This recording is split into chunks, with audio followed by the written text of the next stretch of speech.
नमस्कार. हिंदुस्तान पोस्टमध्ये आपल्या सगळ्यांचं हार्दिक स्वागत आहे. मी चंद्रशेखर नेने, आंतरराष्ट्रीय घडामोडींचा अभ्यासक. माझ्याबरोबर सतीश व्हिडिओग्राफर आहेत. आपण महाराष्ट्रामध्ये आणि झारखंडमधलं आपलं मतदान पूर्ण झालेलं आहे. आपण सगळ्यांनी अशा प्रकारे मत दिलं असेल अशी मी आशा करतो, कारण आपण मत दिलं त्यावरतीच कुठलं सरकार येणं अवलंबून आहे.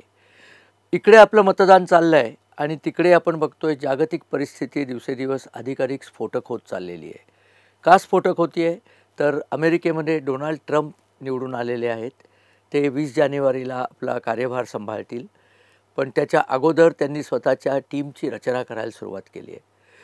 इतर राजकारणी आणि डोनाल्ड ट्रम्प यांच्यातला एक फरक म्हणजे डोनाल्ड ट्रम्पनी सांगितलं आहे की प्रॉमिसेस मेड, प्रॉमिसेस केप्ट. म्हणजे आम्ही जे वचनं दिली आहेत ती आम्ही वचनं पूर्ण करणार आहोत. आता त्यांची मुख्य वचनं 2-3 आपण घेऊया, सगळी एकदम आत्ता घेणं शक्य नाही. पहिली गोष्ट म्हणजे अमेरिकेचं आर्थिक व्यवस्था सध्या डबघाईला आली आहे, कारण खूप महागाई वाढली आहे, लोक असंतुष्ट आहेत, त्यामुळे ती त्यांना कंट्रोल करायची आहे.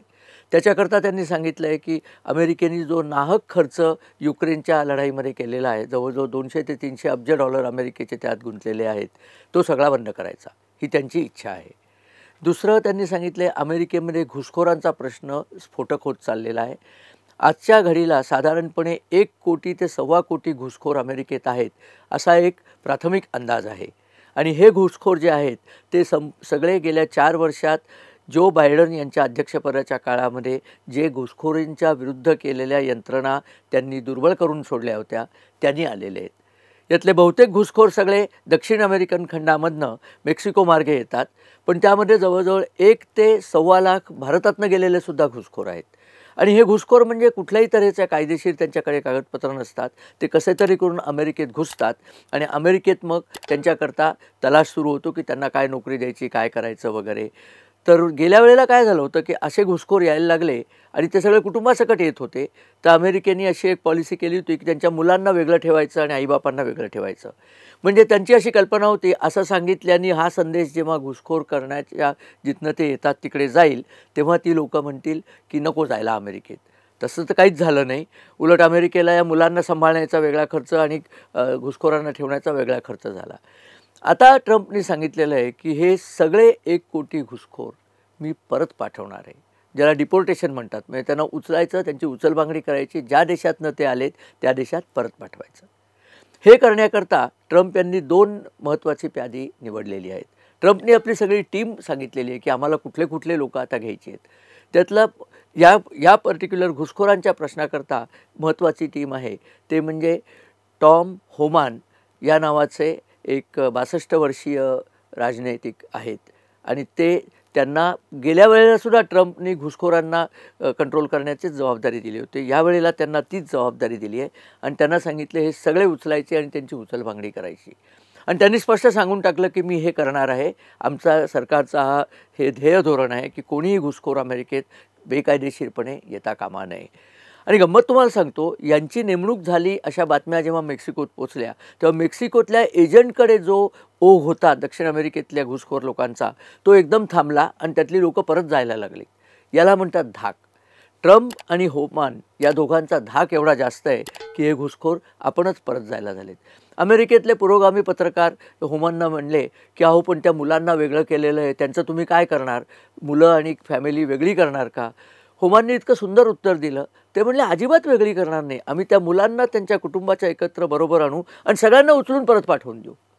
हा जो दृष्टिकोन आहे, आमच्या देशाचं रक्षण हे आमच्या नागरिकांचं रक्षण आहे, येणाऱ्या जाणाऱ्या घुसखोरांचं रक्षण नाही आहे. हा भारत आणि अमेरिकेतला फरक आहे, किंवा ट्रम्प आणि आपलं हे जे आधीचं सरकार होतं काँग्रेसचं सरकार त्याच्यातला फरक आहे. काँग्रेसचं सरकार आजसुद्धा, परवा छत्तीसगडमध्ये काँग्रेसचे एक नेते सांगते झाले की आमच्या इथे जे जे लोक आहेत त्या सगळ्यांना, हिंदू असो, मुसलमान असो, लोकल असो, घुसखोर असो, आम्ही 450 रुपयात सिलेंडर देणार आहोत जर आम्ही राज्यावर आलो तर. अर्थात हे असली वचनं देऊन राज्यावर येण्याची सुतराम शक्यता नाही आहे. सगळे सर्वे सांगत आहेत की झारखंड आणि महाराष्ट्र दोन्ही ठिकाणी या इंडी आघाडी नावाची जी एक दळभद्री आघाडी तयार झालेली आहे त्यांना अजिबात जागा मिळायची नाही आहे. ट्रम्प हे इस्लामी दहशतवाद्यांच्या सुद्धा अतिशय विरुद्ध आहेत.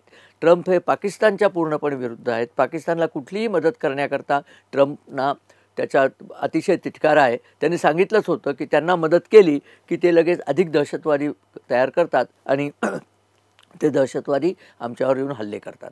त्यामुळे त्यांना अजिबात मदत करायची नाही आहे. हे सगळं करण्याकरता त्यांनी जे विदेश मंत्री निवडले त्यांचं नाव आहे मार्क रुबियो. मार्क रुबियो हे 53 वर्षाचे आहेत आणि फ्लोरिडातनं ते निवडून आलेले आहेत आणि ते दक्षिण अमेरिकी त्यांचं पॅरेंटेज जे आहे त्यांचे तो वंश त्यांचा जो आहे तो दक्षिण अमेरिकेतल्या लोकांचा वंश आहे. म्हणजे त्यांना लॅटिनो असं म्हटलं जातं. लॅटिन अमेरिका तिथनं आलेले लॅटिनो हे स्वतः नाही, यांचे आईवडील. तर हे चीन, पाकिस्तान, इराण यांच्या अतिशय विरोधात आणि क्युबा यांच्या अतिशय विरोधात असलेले हे नेते आहेत आणि त्यांना विदेश मंत्री नेमल्यामुळे निश्चितचपणे या देशांविरुद्धचं ट्रम्प यांचं जे कठोर धोरण आहे ते अंमलात येईल याची खात्री आहे. आता हे सगळं करण्याकरता तुम्हाला विदेश नीती तर लागतेच, पण त्याच्याशिवाय तुमची जी इंटरनल स्पाय नेटवर्क आहे, तुमचं जे गुप्तहेर खातं आहे, तुमची जी सिक्युरिटी यंत्रणा आहे तीसुद्धा तुम्हाला नीट करायला लागते. त्याच्याकरता ट्रम्प यांनी तुलसी गबार्ड यांची योजना केलेली आहे. त्यांना director of national intelligence DNI he post मिळणार आहे. DNI या पोस्टखाली अमेरिकेतल्या 18 वेगळ्या गुप्तहेर एजन्सीज येतात. त्यामुळे हा अतिशय पॉवरफुल पोस्ट समजली जाते. तुलसी गबार्ड यांचं नाव जरी तुलसी असलं तरी या मूळच्या भारतीय नाही आहेत. यांची आई कॅरॉल ही हवाई बेटामध्ये राहत होती आणि तिने लग्न केलं ते हवाई बेटाच्या आजूबाजूला जो समोआ नावाचा एक भाग आहे तिथल्या माणसाशी लग्न केलं. पण कॅरोलला हिंदू धर्म इतका आवडला की तिने हिंदू धर्म स्वीकारला आणि आपल्या सगळ्या मुलांची नावं हिंदू नावांवरनं ठेवली आहेत. तिची ही मुलगी तुलसी स्वतः तीसुद्धा हिंदू झालेली आहे. ती व्हेजिटेरियन आहे, भगवद्गीतेची अभ्यासक आहे आणि मुख्य म्हणजे ती आर्मीमधली मेजर झालेली आहे. आर्मीत मेजर म्हणून तिने काम केलेलं आहे. त्यामुळे ती अशी लेचीपिची नाही आहे. तिची इथे योजना करून ट्रम्प यांनी संदेश दिलेला आहे. पाकिस्तान, इराण वगैरे जे आहेत ना लोक, त्यांना संदेश दिलेला आहे की अमेरिका मीन्स बिझनेस. अमेरिकेला या लोकांना कंट्रोलच करायचं आहे. पण याच्यामध्ये कायद्याचे लोकसुद्धा मध्ये येऊ शकतात. त्याच्याकरता अटॉर्नी जनरल म्हणूनसुद्धा ट्रम्प यांनी ज्यांना निवडलेलं आहे ते आहेत मॅट गाएट्स हे अटॉर्नी जनरल आहेत आणि ते मास डिपोर्टेशन जे करायचं आहे, म्हणजे हे सगळे उचलून जे परत टाकायचे आहेत त्यांच्याकरता या अटॉर्नी जनरलचा उपयोग होणार आहे. कारण ते त्यातले तज्ज्ञ आहेत आणि त्या सगळ्यांना कायद्याचा कुठलाही अडथळा न येता हाकलून देतील. भारतामध्ये तोही एक प्रॉब्लेम असायचा की कायद्याचा अडथळा घुसखोरांना काढण्याच्यामध्ये नेहमीच येतो. कायदा नेहमी मानवतेच्या दृष्टीने विचार करतो. ट्रम्प आणि नरेंद्र मोदी या दोघांचं म्हणणं आहे की मानवता ही आपल्या नागरिकांकरता पहिली असते, मानवता जगाकरता ही नंतर असते. आणि तसंच त्यांनी संरक्षण मंत्री म्हणून नेमण्याचं ठरवलं आहे. एक लक्षात घ्या, अमेरिकेमध्ये मंत्री नेमण्याचा अधिकार हा अध्यक्षाचा सर्वस्वी असतो. काही मंत्र्यांना सिनेटची परमिशन लागते, म्हणजे लोकसभेची परमिशन लागते. सिनेट ही त्यांची राज्यसभा आहे, त्याची परमिशन लागते. पण बहुतेक मंत्र्यांना तशी लागत नाही आणि यांना प्रेसिडेंट जेव्हा नेमतात तेव्हा त्यांना निवडून येण्याचं बंधन नसतं. त्यामुळे यांचं नावसुद्धा मिनिस्टर नसून सेक्रेटरी असतं. म्हणजे सेक्रेटरी ऑफ स्टेट म्हणजे विदेश मंत्री, सेक्रेटरी ऑफ डिफेन्स म्हणजे संरक्षण मंत्री, अशी त्यांची पदं असतात. तर हे गाएट्स जे आहेत हे सुद्धा आर्मीचे व्हेटरन आहेत, वॉर व्हेटरन आहेत आणि फॉक्स न्यूजवरती ते कॉमेंटेटर पण होते आणि ते आर्मीमध्ये जे पुरोगामी लोक आहेत त्यांच्यासुद्धा खूप विरोधात आहेत. त्यामुळे यांची नेमणूक ही थोडीशी वादग्रस्त ठरण्याची शक्यता आहे. परंतु ट्रम्प ते सुद्धा नेतीलच पुढे. नंतर बजेटचं त्यांनी जे सांगितलं की अमेरिकेचा खर्च हाताबाहेर चालला आहे, त्याच्याकरता त्यांनी 2 लोकांची नेमणूक केली आहे. एक म्हणजे विवेक रामस्वामी, हे एक अमेरिकेचे लॉयर आहेत, अतिशय ब्राईट, भारतीय वंशाचे आहेत, मूळ भारतीय वंशाचे आहेत. आणि त्यांच्याबरोबरीने एलॉन मस्कला तर आपण सगळेच ओळखतो. अत्यंत यशस्वी उद्योगपती, ज्यांनी टेस्ला इलेक्ट्रिक कार बनवली, ज्यांनी SpaceX रॉकेट बनवलं आणि अनेक नवीन गोष्टी करण्यामध्ये ज्यांचा सहभाग असतो. जगातल्या अतिश्रीमंत व्यक्तींमध्ये एलॉन मस्क यांची गणना होते. या दोघांना सांगितलं आहे की खर्च कमी करण्याकडे तुम्ही बघा, बजेट लाईनीवर कसं आणायचं. एकीकडे युक्रेनचं जे युद्ध आहे त्या युद्धात आपण बाहेर पडू, म्हणजे ते 200-300 अब्ज रुपये आपले वाचतील. आणि दुसरं म्हणजे खर्च कमी करायचा. हा जो बेफाट खर्च सध्या चाललेला आहे, वाटेल त्या लोकांना नेमणुका दिलेल्या आहेत त्या सगळ्यांना काढून टाकायचं, सरकारी खर्च कमी करायचा, म्हणजे बजेट पॉझिटिव्ह येतं. म्हणजे इन्फ्लेशन म्हणजे महागाई जी असते, चलनवाढ, ती आटोक्यात येते. चलनवाढ आटोक्यात आली की आपोआप देशाची आर्थिक परिस्थिती सुधारायला लागते.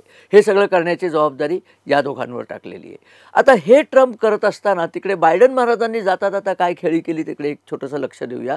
बायडननी झेलेन्स्की हे जे मूळचे जे विदूषक म्हणजे कॉमेडी स्टार होते, आपल्या भगवंत मानसारखी केस आहे, मूळचे कॉमेडी स्टार, आणि त्यांना केलं आधी होता वाघ्या त्याचा झाला पाग्या हा प्रकार चाललेला आहे, किंवा आधी होता पाग्या मग त्याचा झाला वाघ्या, त्याचा येळकोट जाईना तो प्रकार आहे. आणि ह्यांनी या झेलेन्स्कीनी सारखं सांगितलं अमेरिकेला, मला शस्त्र द्या मी मारतो, मला अशी शस्त्र द्या जी घेऊन मी रशियात हल्ला करू शकीन. बायडेननी त्यांना परमिशन दिलेली आहे की आम्ही तुम्हाला जी मिसाईल्स दिली आहेत त्यातली जी रशियापर्यंत हल्ला करू शकतील त्याला ATACMS म्हणतात, आर्मी टॅक्टिकल मिसाईल सिस्टीम, ही जी आहे ती तुम्ही रशियावरती आता टाकू शकता. बघा रशियावरती टाकू शकता याचा अर्थ असा आहे, आत्तापर्यंतची जी अमेरिकेने मिसाईल्स आणि F-16 जेट्स दिली होती त्याच्याकरता एक अट घातली होती की तुम्ही रशियात प्रत्यक्ष हल्ला करायचा नाही.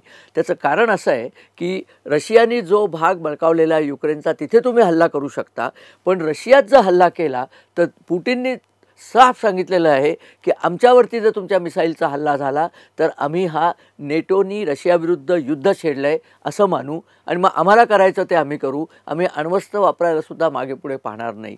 ही भयंकर धमकी आहे. मी जे मगाशी म्हटलं ना, जग एका स्फोटक परिस्थितीकडे येऊन पोचलं आहे त्याचं हे कारण आहे. आणि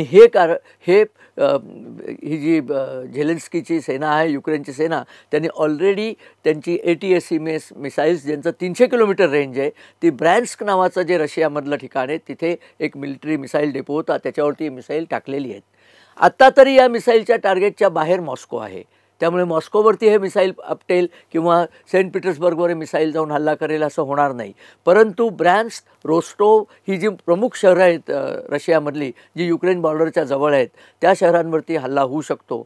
आणि रशियातल्या शहरांवरती हल्ला झाला तर पुटिनला तो हल्ला सहन करणं शक्य नाही. रशियामध्ये त्याच्याविरुद्ध उठाव होईल जर हा हल्ला त्यांनी निमूटपणे स्वीकार केला तर.